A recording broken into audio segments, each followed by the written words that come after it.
August 19, 1944. Wehrmacht Headquarters, East Prussia. Generaloberst Alfred Jodl analyzed reports from the collapsing Western Front. His staff calculated the math of Allied supply lines. Patton's Third Army was 400 miles from the beaches. They had officially outrun their logistics. Patton will halt within days, Jodl declared. No army could sustain that speed. An armored division consumed 150,000 gallons of fuel daily just to advance. The calculation was inescapable. Patton's army would grind to a halt, giving the Wehrmacht precious time to regroup.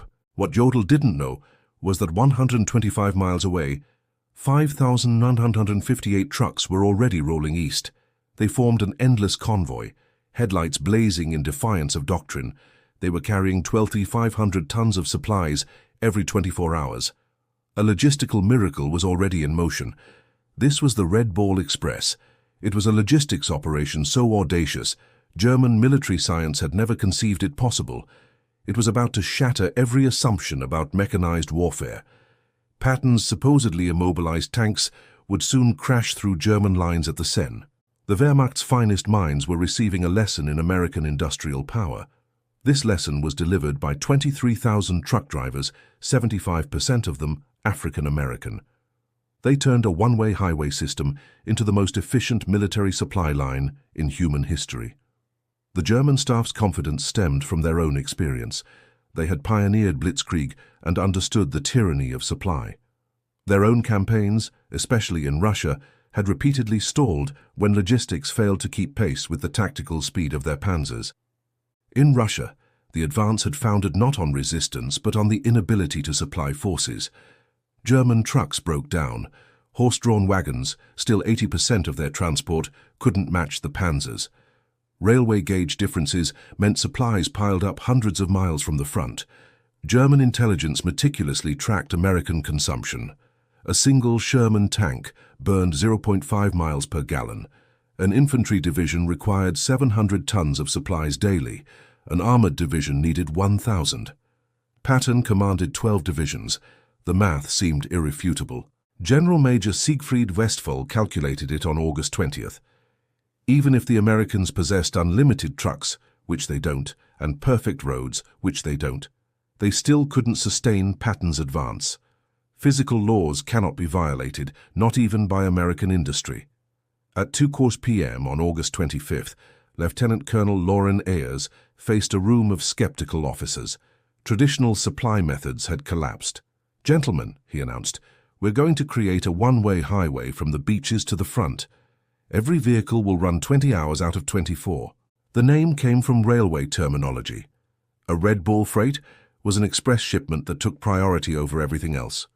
The Red Ball Express would operate on this same principle.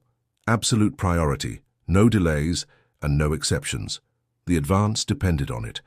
The technical specifications defied all military doctrine. 2 parallel one-way highways, one for loaded trucks going forward, one for empties returning.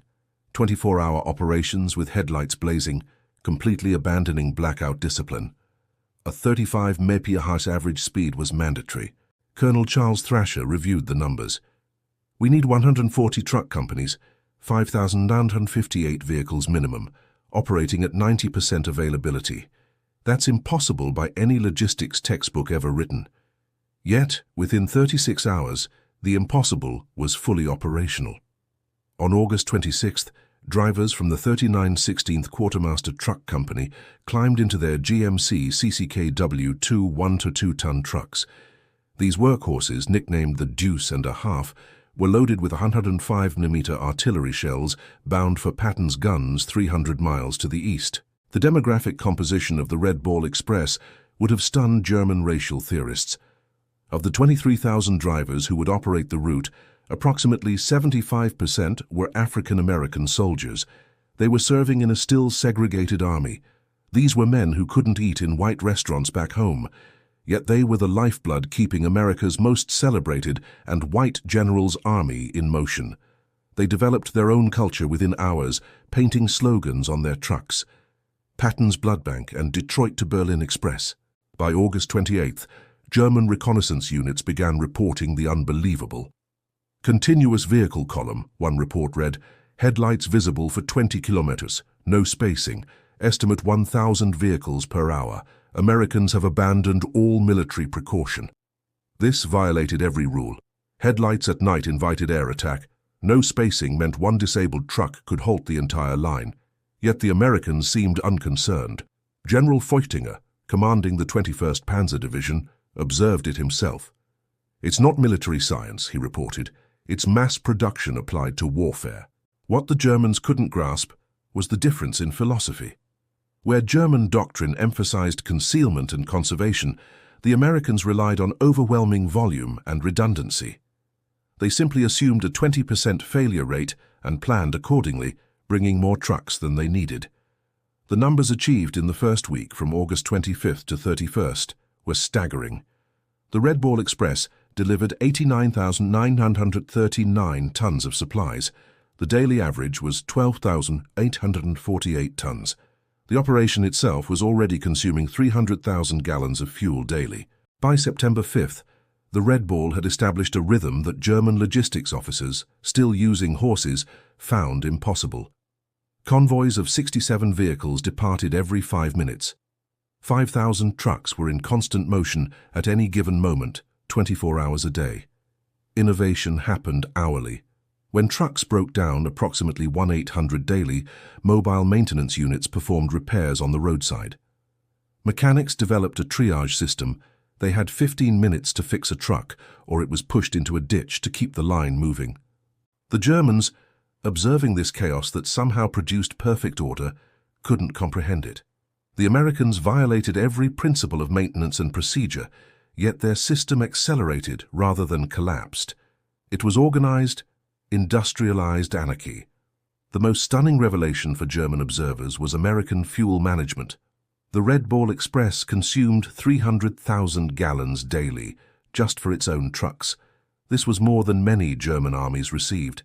Yet, the fuel never ran short.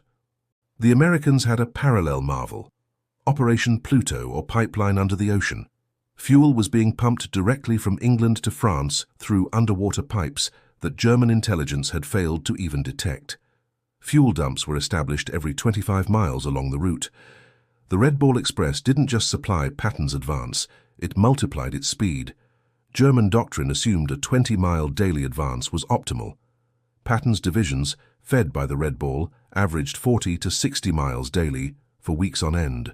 On September 1st, the 4th Armored Division advanced 35 miles, halted for resupply at noon, met waiting Red Ball trucks, and then advanced another 32 miles. This 67-mile single-day advance completely shattered German defensive planning, which was based on 30-mile timetables. General Heinz Guderian, reviewing the reports, refused to believe them. No armored force can advance 60 miles daily for a week. Mechanical failures alone prevent it. This is propaganda. But intercepted American radio traffic, broadcast openly, confirmed it. By September 5th, German intelligence compiled a full report. The implications were catastrophic. Every assumption about American capability was wrong. The report noted Americans wasted vehicles, drivers operated on stimulants, and no camouflage was used. The system was succeeding through sheer brute force redundancy. Field Marshal Walter Model's response revealed growing desperation. If these reports are accurate, we face not a superior army but a superior civilization. They make no effort to hide because they don't fear us. We cannot defeat this with military tactics. The drivers paid a heavy physical price.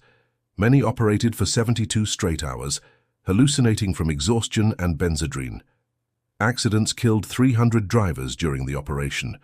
Trucks collided in fog or burned when overheated engines ignited. Yet morale remained incredibly high. These African-American soldiers, denied equal rights at home, understood they were making history. They were proving Hitler's racial theories wrong with every mile driven and every ton delivered. Captured German officers would later testify to the impact. Obert Hans von Lück, captured in September, told interrogators, "We knew we'd lost when we understood your supply system. You violate every rule, yet succeed through sheer volume. You've industrialized warfare beyond our comprehension." The psychological impact was devastating. Wehrmacht soldiers could hear the endless rumble of American trucks all night, every night. It became a form of psychological warfare. The sound itself meant the Americans had unlimited supplies, while German soldiers rationed 3 rounds per rifle. The GMC CCKW-2 1-2-ton truck was the backbone. General Motors produced over 500,000 of them. This was more trucks than the entire German military possessed, of all types combined. They featured all-wheel drive and engines that ran on low-quality fuel. American maintenance philosophy was equally alien. Where Germans painstakingly rebuilt engines, Americans simply replaced them. Where Germans rationed parts, Americans discarded entire vehicles for minor problems. They had achieved logistics faster than consumption. As the front moved east, the Red Ball adapted. When the original route became too long, new express lines were created overnight. The White Ball to Paris, the Green Diamond, and the Red Lion to Brussels. The Germans required weeks to plan what the Americans did in 48 hours. The predominance of African-American drivers created a cognitive dissonance for German racial theorists. Nazi ideology declared these men inferior and incapable of technical tasks. Yet these inferior men were performing logistics miracles that Germany's master race could not match. These soldiers understood the irony. They knew what the Nazis thought of them, which only made them drive harder. They were fighting racism with truck keys, defeating a hateful ideology through sheer superior performance. The Red Ball required infrastructure the Germans deemed impossible. Engineers built or reinforced 40 bridges and established 26 maintenance stations. A bridge at Meaux, which the Wehrmacht calculated would take 6 weeks to replace, was bypassed by American engineers in 14 hours. Ammunition supply rates stunned German artillery officers. American units fired without restriction. During the battle for Metz, U.S. artillery fired 100,000 rounds in 24 hours. The Red Ball delivered every single round, plus a 20% surplus. German guns were rationed to 50 rounds. Vehicle attrition was staggering. The average truck life was 10,000 miles, not 30,000. The daily deadline rate hit 30%. 10,000 tires were consumed weekly. Yet, the operation never slowed. New ships arrived at Cherbourg weekly, carrying hundreds of brand new trucks. The operation impacted French civilians, who saw American abundance firsthand. Drivers, particularly the African-American soldiers, shared rations, chocolate, and soap. This act of casual generosity, giving away what Germans had strictly rationed, proved that American victory was inevitable. In early September, the Red Ball faced its greatest crisis. The round trip now exceeded 700 miles. Drivers were collapsing. German intelligence saw the strain. "This is our opportunity," reported General Hasso von Manteuffel. But American adaptability again surprised them. The system reorganized in 72 hours. They created intermediate transfer points, cutting individual runs in half. They doubled the number of assigned vehicles. By September 12th, tonnage delivery had actually increased. The crisis that should have halted Patton only made the system stronger. The Americans supplemented the trucks with a massive aerial supply. C-47 transport aircraft delivered critical supplies directly to forward airfields. Wehrmacht observers counted 900 transport flights in a single day, delivering 2,700 tons by air. The Luftwaffe's Stalingrad effort paled in comparison. The Red Ball operated on command principles that violated German hierarchy. Junior officers and sergeants made decisions reserved for generals in the Wehrmacht. This decentralization baffled German observers. It should have been chaos, but instead, it produced unmatched efficiency. By October, rail lines were being repaired. The Red Ball Express, which was supposed to last 10 days, had continued for 82. It had delivered 412,000 tons of supplies. Field Marshal Model wrote in his final report, "We were not defeated by American tanks, we were defeated by American trucks." The final statistics defied every German calculation. 82 days. 412,193 tons delivered, 5,158 vehicles, 23,000 drivers, 57 million gallons of fuel consumed, 180,000 tires worn out. German logisticians, reviewing these figures, admitted they had been wrong by a factor of 10. Beyond the tonnage, the Red Ball destroyed German faith in their own military superiority. German prisoners would stand at camp fences, silently counting the passing trucks.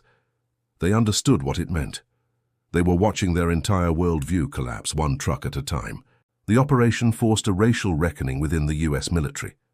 General Eisenhower, visiting the route, saw the contradiction. "These men are winning the war as surely as any infantry," he said.